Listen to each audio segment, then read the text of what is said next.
नमस्कार, मेरा नाम है अवनीश कुमार और आज मैं बात करने वाला हूं Tripurari Kumar of so called son of Bihar के बारे में। तो आज इनकी पोल खोल मैं करूंगा और एक बार फिर से ये त्रिपुरारी फिर से चर्चा में आया है और खुद को हमेशा न्यूज़ में रखने के लिए ये कुछ ऐसा जरूर करता है जिससे लोग इसको बार बार न्यूज़ में देखते रहे। क्या कभी आपने ऐसा देखा है कि खुद एक नेता अपना एक मीडिया हाउस ओपन कर ले और वहां के 4-5 पत्रकारों को अपने पीछे लेके घूमे?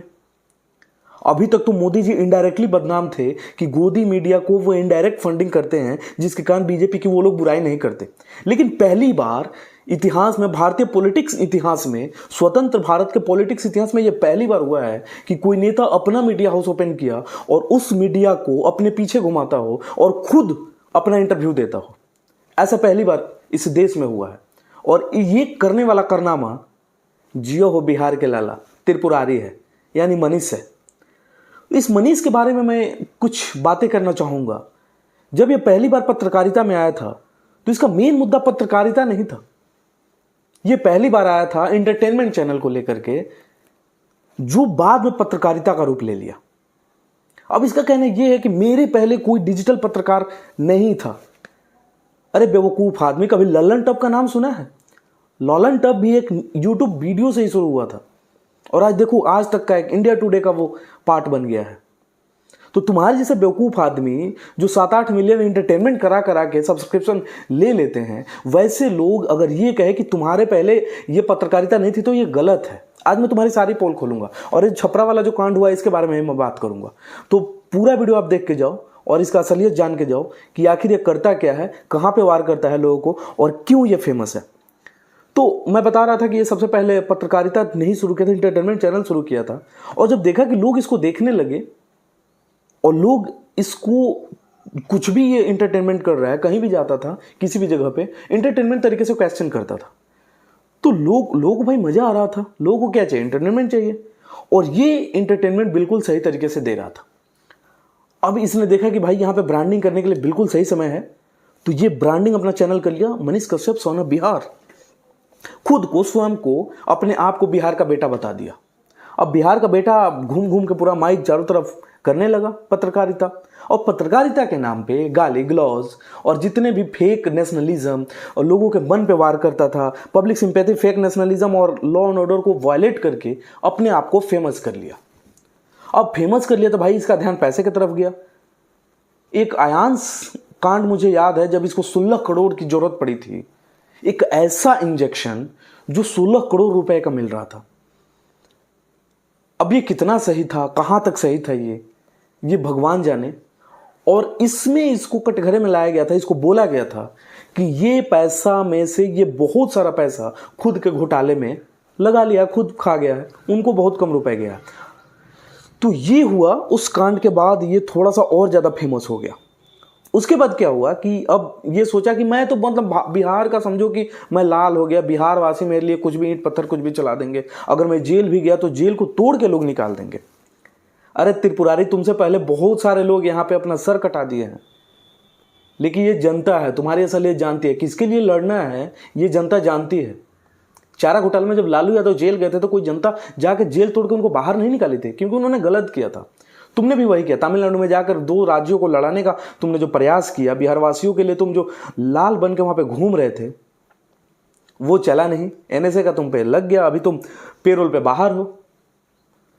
अब बाहर हो तो तुम्हें एक वॉशिंग मशीन की जरूरत थी जो तुम्हारे ऊपर लगा हुआ दाग मिटा दे, तो ऐसा काम बीजेपी ही कर सकती थी क्योंकि सत्ता में थी।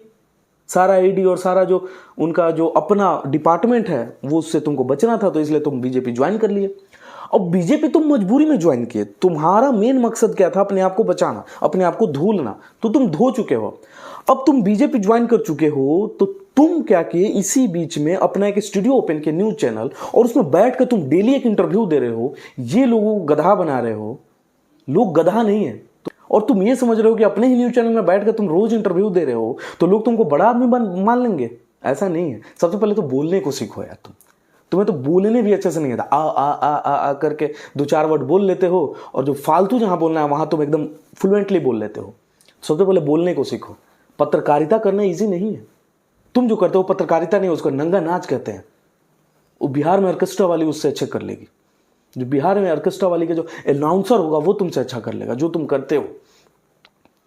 अब तो तुम इस कदर फंस चुके हो कि ना ही तुम माइक उठा करके किसी चीज का बुराई कर सकते हो, क्योंकि बिहार में सो कॉल्ड बीजेपी की पार्टी है, बीजेपी की पार्टी की और जेडीयू की मिली भगत से सरकार चल रही है। यहां पे अगर तुमने कुछ किया तो तुम पार्टी को वायलेट करोगे, और अगर तुम पार्टी छोड़ दिए तो तुम जेल चले जाओगे। तो तुम्हारा जो ये फंस चुके हो जिस तरीके से, वो अब तुम अंदर ही अंदर वो तुमको खाए जा रही है। लोग तुमसे जब क्वेश्चन करते हैं, जो मनीष जो त्रिपुरारी पहले खड़ा होकर के बताता था कि यहाँ पे टोल गलत तरीके से लगा है, ये सड़क नहीं बनी है, टोल क्यों ले रहे हो, उससे अगर आप क्वेश्चन पूछा जाता है कि भाई बिहार में अब तुम वो चीज कहाँ चली गई जो तुम पहले हर गलतियों को दिखाते थे, तो जानते हो ये क्या बोलता है? ये बोलता है कि नहीं नहीं अब सब ठीक है, मोदी जी के नेतृत्व में हम लोग बहुत अच्छा कर रहे हैं, पाकिस्तान देखो हम लोग से डर रहा है, रेप बेहुद्दा बोक्का आदमी बकलोल। बिहार में चुनाव है, बिहार का क्वेश्चन पूछा जा रहा है, तुम पाकिस्तान से कंपेयर करने चले हो। पाकिस्तान एक अंतर्राष्ट्रीय मुद्दा है और तुम राज्य में खड़े होकर के पाकिस्तान और राम मंदिर का बात करने चले हो। औकात है तुम्हारी राम मंदिर के सामने एक जाकर झंडा गाड़ के आ जाओ। अब तुम बिल्कुल सही तरीके से फंसे हो, ना ही तुम बीजेपी का बुराई कर सकते हो इस राज्य में और ना ही तुम पत्रकारिता कर सकते हो। तुम अच्छे तरीके से फंसो और तुमको ये लग रहा है कि चलो एक हाथ में लड्डू है, तो लड्डू नहीं है वो जहर है। तुमको पार्टी कभी भी टिकट नहीं देने वाली। त्रिपुरारी तुम सुन लो कान खोल के, मनीष तुम कान खोल के सुनो कि तुमको पार्टी कभी टिकट नहीं देने वाली। और अगर हिम्मत है तो तुम मेरे सामने आके बैठो, एक 1-to-1 हमारा कॉन्फ्रेंस हो जाए, फिर देखते हैं कि तुम्हारे अंदर कितनी ताकत है, कितना तुम बोल सकते हो। वह मैं चैलेंज देता हूं तुमको। छपरा में तुम्हारा चैनल ऐसे ही फेक न्यूज फैलाया तो तुम्हारे ऊपर केस हुआ, और केस हुआ तो तुमको लगा कि ये सही मौका है बीजेपी छोड़ने का और पत्रकारिता उठाने का, लेकिन वो तुम्हारा चार्ट लहा नहीं। तुम सोचे थे कि इस बार मैं फिर से हीरो बन जाऊंगा, अपने आप को लाइव आ गया। जैसे ये इस पे केस हुआ इसके चैनल पे और तमाम 11 चैनलों पे जब केस हुआ तो ये लाइव आया। ये सोचा कि भैया ये सही समय है, इस बीजेपी वाली दलदल से निकल जाऊंगा। लेकिन बीजेपी तुमको इस कदर नहीं छोड़ेगी, तुमको बर्बाद करके छोड़ेगी। तुम जो सोना बिहार और लाल बन के तुम घूम रहे हो, वो तुम अब उस कदर नहीं रह गए हो। तुम चाटुकारिता का हद पार कर चुके हो। तुम कभी भी वो फेम अब नहीं कमा सकते जो तुमको एनएसए से पहले था। तुम पे देशद्रोह का केस लग चुका है, दाग लग चुका है तुम पे। तुम कभी खुल के नहीं बोल सकते हो, और जैसे ही खुल के बोलोगे मेरे जैसा आदमी तुमको देशद्रोह बोल देगा। तो ये अब तुम कभी मत करना। बीजेपी तुम छोड़ने का जो बुधवार को एक घटना हुआ और महिलाओं को प्रताड़ित करने का कुछ 11 चैनलों ने वीडियो चला दिया, उसके बाद इसका भी एक चैनल था, उसमें इस पे 11 चैनलों पे केस हुआ। और केस हुआ तो उस समय हीरो बन के उभरा, लाइव आया, बोला कि मैं अपना गिरफ्तारी दूंगा और मैं बीजेपी छोड़ दूंगा गिरफ्तारी देने से पहले, ताकि लोग ये ना बोले कि तुम बीजेपी में रहते हुए गिरफ्तारी दे दिए और बीजेपी का नाम डुबा दिए, या बीजेपी तुमको हेल्प कर रही है उस कोर्ट में या उस थाने में। ये तो हीरो बनने चला था, लेकिन हुआ इसका उल्टा। जैसे ही छपरा पहुंचा तो वहाँ के लोग, वहाँ का पुलिस अफसर ने इसको गिरफ्तार करने से मना कर दिया कि भाई तुम गिरफ्तारी अभी नहीं दे सकते, पूरा प्रोसेस में चल रहा है। अब तो ये कहीं का नहीं रह गया भाई। रात को तो ये बोल दिया था कि अब मैं गिरफ्तारी दूंगा, और सुबह गया तो गिरफ्तारी हुआ ही नहीं। अब गिरफ्तारी हुआ नहीं तो इसको कोई न्यूज चैनल वाला भी नहीं खोज रहा, क्योंकि न्यूज चैनल वाले वहाँ डूब के पड़े हैं। और क्यों डूब के पड़े हैं? क्योंकि वहाँ पे ऑलरेडी 11 मीडिया पे केस चल रहा है। अब इसको तो जो फेम कमाने के लिए गया था छपरा, ये तो फेम हुआ नहीं। अब फेम हुआ नहीं तो अपने चैनल वाले को फोन किया कि भैया आ जाओ यार, अपना गाड़ी लेके आ जाओ। अब होगा नहीं यहाँ पे कुछ। अब जब वहां के अपने इसके मीडिया वाले आ गए तो फिर ये इंटरव्यू पे इंटरव्यू, रोज इसके 2-4 इंटरव्यू इसी मुद्दे पे आ रहे हैं। मतलब तुम बिहार में अपने आप को क्या समझ रहे हो? तुम्हारे ऐसा लोग बिहार में अब नहीं है क्या? तुम सबसे अपने आप को सबसे ज्यादा सुप्रीम समझ रहे हो? तुमसे बड़े बड़े नेता यहाँ पे हुए हैं, तुमसे बड़े बड़े लोग हैं, और जिनके तुम सानिध्य में छपरा में जाकर के इंटरव्यू दे रहे हो, उनके बगल में बैठने लायक भी तुम नहीं हो। सुधीर भैया की मैं बात कर रहा हूं। वो आदमी और तुम्हारे व्यक्तित्व में दिल्ली आसमान का अंतर है। तुम दोगले हो, वो अपने जवान पे खड़े रहते हैं। उनके आसपास भी तुम बैठने लायक नहीं हो। उनकी बड़प्पन है कि तुमको वो अपने सानिध्य में रख करके तुम्हें बर बचाव करते हैं, तुम अपने छोटा भाई बताते हैं, लेकिन तुम उनके आसपास भी बैठने लायक नहीं हो। यही तुम्हारी रियलिटी है। और शायद सुधीर भैया को भी आगे चल कर पछतावा होगा कि तुम्हारे ऐसे लोगों को उन्होंने क्यों सानिध्य में रखा, तुम्हारे ऐसे दोगले आदमी को, तुम्हारे ऐसे आदमी को जिसके ऊपर देशद्रोह का केस लगा हो। अपने चैनल को बुला करके तुम बार बार वहां इंटरव्यू दे रहे हो, और अपने आप को हीरो बना रहे हो। अब तो तुम इसी दलदल में फंस चुके हो कि क्या तुम इस्तीफा दे रहे हो कि नहीं। लोग तुमसे सवाल पे सवाल कर रहे हैं। अब जब सवाल पे सवाल आ रहा था तो तुम इसको क्लैरिफाई कैसे किए कि भैया जब गिरफ्तारी ही नहीं हो रही है तो मैं इस्तीफा क्यों दूं। व्हाट इज दिस, क्या है ये? मतलब इतना तुम्हारे अंदर क्षमता नहीं, इतना पेशेंस नहीं है तो तुम अपने आप को बड़ा किस लिए बोलते हो भाई?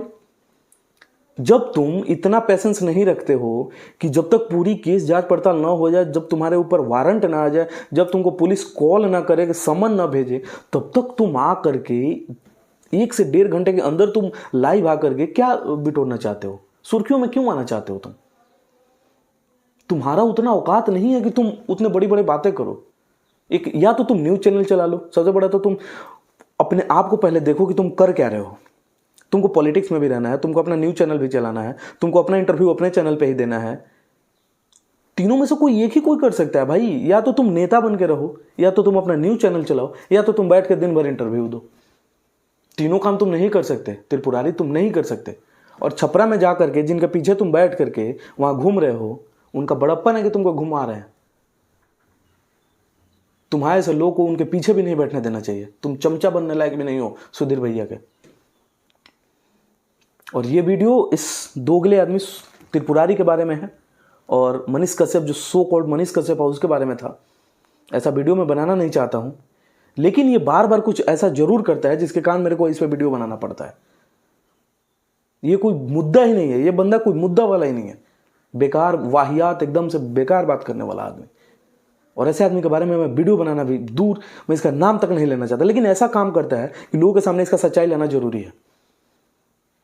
और ऐसे सच का साथ देना है तो प्लीज मेरे इस चैनल को सब्सक्राइब करिए, मिलिए मेरे से, और जो भी क्वेश्चन हो आपको कमेंट्स में करिए, फैक्ट पे बातें करिए, अच्छा लगता है। मेरे साथ फेसबुक पे जुड़ जाइए, मेरे साथ इंस्टाग्राम पे जुड़ जाइए, हर जगह पे मैं कनेक्ट होता ही होता हूँ। तो मिलते हैं अगले वीडियो में, और इस त्रिपुरारी और इस so called son of Bihar को इसका औकात दिखाओ।